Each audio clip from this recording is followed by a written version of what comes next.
नमस्कार दोस्तों। आज की कहानी है परिवार का दुख भाग 2। अपने बेटे के उन खूबसूरत पलों को याद करो जब वो तुम्हें हमेशा कहता था कि मैं नहीं रहकर भी हमेशा इस घर में रहूँगा। प्रताप जी ने कमलेश जी को हौसला दिया। अब यही तो होता था, दोनों एक दूसरे को हौसला देते थे। कुछ घंटे बाद प्रताप जी पोते को लाने के लिए चले गए। देखते ही देखते शाम हो गई। अंशु दफ्तर से लौटकर आई तो आते ही सबसे पहले अपनी नीली चूड़ियों को उतारने लगी। कमलेश जी बोली, अंशु, पहले तुम कमल के लिए चूड़ियाँ पहनती थी, अब अपने बेटे के लिए पहनो। तुम्हारे हाथों में चूड़ियों को देखकर देखो वो कितना खुश होता है। बेटा, किसी के चले जाने से जिंदगी नहीं रुकती। जाओ, हाथ मुंह धो लो, फिर इकट्ठे बैठकर चाय पियेंगे। अंशु मुस्कुराकर हाथ मुंह धोने चली गई। समय बीतता। कुछ महीने बाद अंशु की बुआ सास आई। वो अंशु के कपड़े, उसकी चूड़ियों को देखकर मुंह बनाती थी।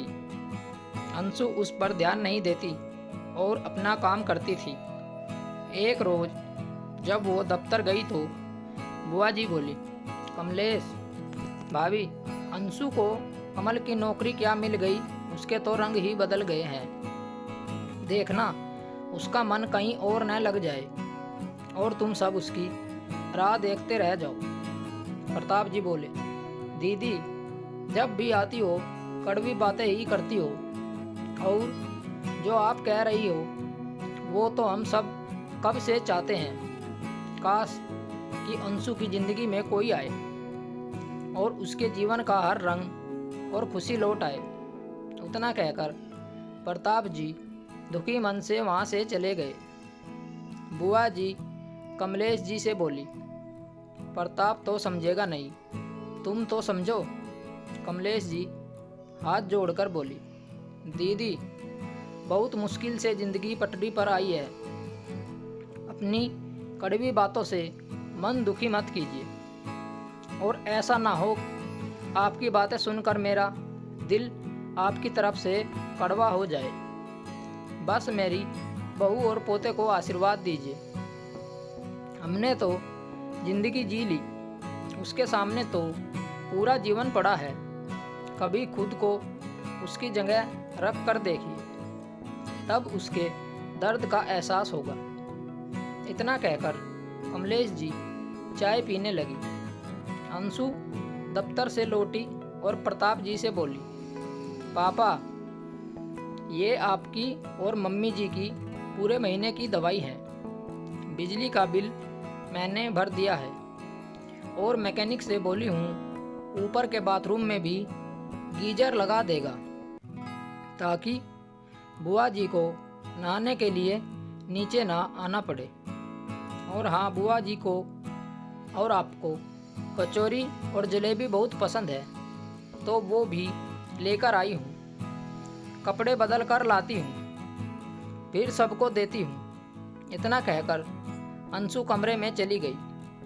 बुआ जी आश्चर्य से अंशु की तरफ देख रही थी। प्रताप जी बोले, दीदी देख रही हो, ये अपने आंसुओं को पीकर हम सबको खुश करने की कोशिश करती है। थोड़ी देर बाद जब अंशु सबको कचौरी और जलेबी दे रही थी तो बुआ जी ने उसके हाथों को पकड़ा और बोली, बहू, तुम्हारे हाथ खाली क्यों हैं? सोने की चूड़ियों के साथ 2 नीली चूड़ियाँ भी डाल लो। अपने पुराने शब्दों के लिए माफ़ी चाहूँगी, पर तुम्हारे खाली हाथ अच्छे नहीं लगते। बुआ जी की बातों को सुनकर अंशु की आंखें भर आई। कमलेश जी अंशु के आंसुओं को पूंछते हुए बोली, बहू, संसार में बहुत अंधेरा है, पर तुम्हें हर पल उम्मीदों का दिया जलाए रखना होगा। तभी तो तुम्हारे हौसले देखकर मुश्किलें भी अपने आप तुम्हें रास्ता देंगी। अंशु बोली, जब आप सबका साथ है तो मैं हौसला कैसे हार सकती हूँ। और फिर हम सबके भविष्य को भी तो यही हौसला देना होगा। तभी तो संसार के रूढ़िवादी नियमों को ये बदलेगा। हम अपनी सोच बदलेंगे तो देखना मम्मी जी, आने वाली भविष्य में हर किसी की मानसिकता बदलेगी। इतना कहकर अंशु ने पहले अपने बच्चे को जलेबी खिलाई और फिर खुद खाई और मुस्कुराने लगी। उसको देखकर सभी मुस्कुराने लगे। दोस्तों, समाज अपनी सहूलियत के हिसाब से अपने नियमों में फेरबदल कर लेता है। जो इंसान पहले से दुखी है उसे और दुखी ना करके उसको खुश कर सके, ऐसे नियम होने चाहिए। तभी समाज को एक अच्छा संदेश जाएगा। दोस्तों, आपको ये कहानी कैसी लगी हमें कमेंट करके ज़रूर बताएं। वीडियो को लाइक और शेयर ज़रूर करें और हमारे चैनल को सब्सक्राइब करना ना भूलें।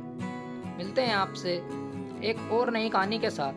तब तक बने रहिए हमारे चैनल के साथ। कहानी सुनने के लिए आप लोगों का बहुत बहुत धन्यवाद।